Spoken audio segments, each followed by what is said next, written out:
어떤 또 수험생분들은 너무 급하게 종합반을 1년치를 다 결제를 한다든지 연간회원으로 가입하시는 분들도 계시는데 2, 300만 원 들어가잖아요, 솔직히 말하면. 저는 그렇게 하는 것보다는 최우선적으로 하셔야 될 것들이 있거든요. 다른 공부들은 원래 1회독 할 때 한 60% 정도 이해가 돼요. 3회독 할 때 한 90%, 95% 이해가 된단 말이에요. 세무사 시험 공부의 특징이 있어요. 재무회계, 원가, 세무회계 다 마찬가지거든요. 회계 원리에 대해서 내가 깊이 이해까지 할 필요는 없다는 얘기예요.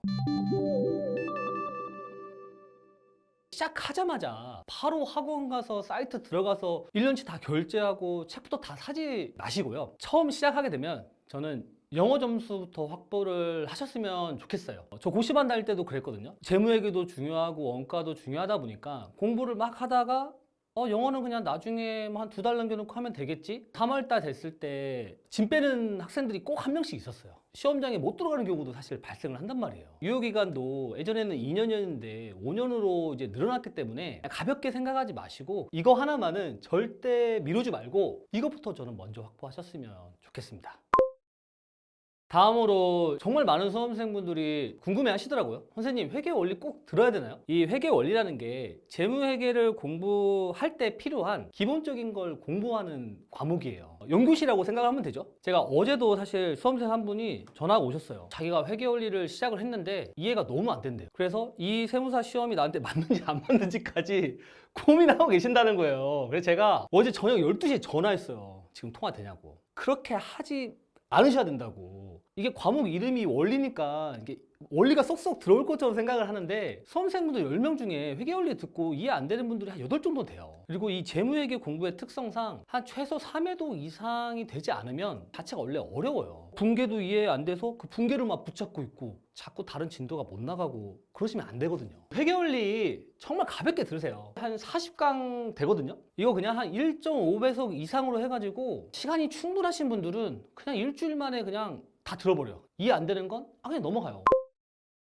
왜 훅기만 하면 되냐면요. 어차피 중급회계 가면 새로 공부해야 돼요. 회계 원리에 대해서 내가 깊이 이해까지 할 필요는 없다는 얘기예요. 1부터 5챕터는 그냥 회계에 대한 기본 그냥 교양 정도라고 생각하시면 되고요. 조금 그래도 집중해서 들어야 될 챕터는 현금과 수취, 채권, 그 다음에 재고, 유형, 그 다음에 부채까지. 이게 왜냐하면 이게 사실은 재무상태표 공부하는 거잖아요, 우리가. 그래서 재무상태표의 메인 개정 과목인 이 한 4챕터 정도만 집중해서 들으시면 되시고, 자본, 투자금융, 현금흐름표, 재무제표 분석 이거 어려워요. 원래 이해를 못 할 거예요. 안 들어도 된다고까지 생각을 합니다. 어찌됐든 포인트는 회계 원리는 정말 빠르게 훑어보는 정도로 하고 넘어가시는 게 저는 가장 또 효율적이라고 생각을 해요.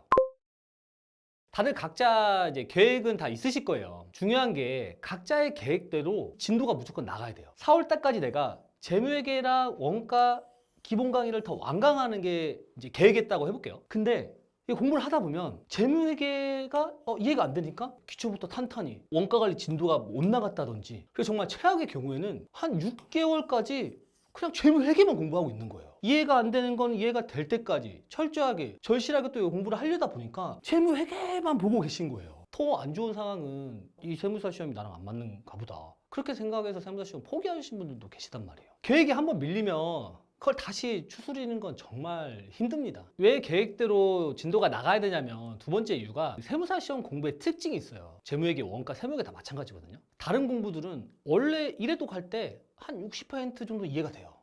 그리고 2회독 하면 한 80% 이해되고, 3회독 할 때 기출문제 풀고 문제 돌리면은 한 90%, 95% 이해가 된단 말이에요. 근데 우리 세무사 시험은 한 3회독까지가 이해도가 한 50% 정도밖에 안 돼요. 그러니까 어차피 1회독일 때 막 재무회계를 막 딥답한다고 해서 이게 완벽하게 이해되는 게 아니에요. 회독과 시간이 걸린다는 게 중요한 거니까 답답하시더라도 일단은 진도 빼고 회독 돌리는 게 우선이다라는 제가 말씀 꼭 드리고 싶어요.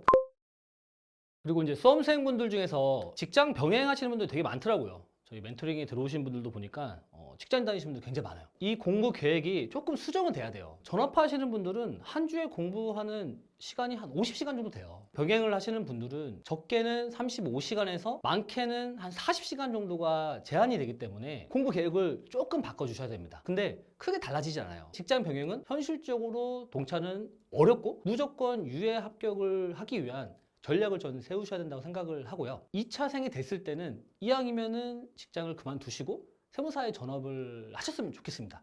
예, 그렇게 해야지만 이 공부량을 소화할 수 있어서 그래요. 뭐만 달라지냐면 재무회계 원가는 연수서 돌리는 거 가능한데 세무회계 연수서까지 돌리는 거 조금 불가능해요. 시간이 안 되시니까. 근데 어차피 2차생 돼서 세무회계 연수문 돌리면 되거든요. 이 정도의 좀 작은 차이가 있는 거지 큰 맥락이나 계획은 거의 같거든요. 이 계획대로 잘 따라와 주시고 조금 뭐 디테일하게 좀 계획이 필요하신 분들은 질문 주시면 제가 최대한 잘 답변 드리고 있으니까 물어봐 주시면 될 것 같아요.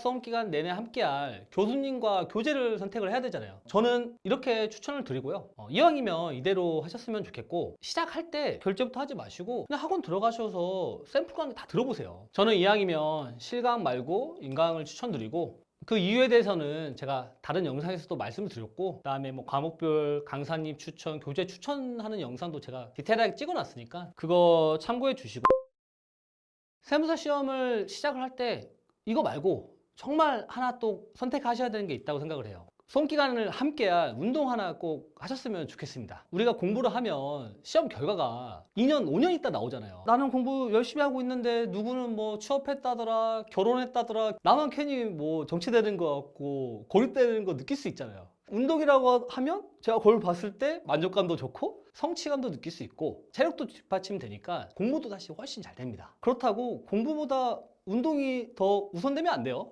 헬스 시작하니까 3대 맺혀야겠다 이렇게 목표를 세우신다든지 그렇게 하면 안 돼요. 피곤합니다. 공부하면은. 네, 영상 끝까지 시청해 주셔서 감사하고요. 네, 구독과 좋아요 부탁드리겠습니다. 감사합니다.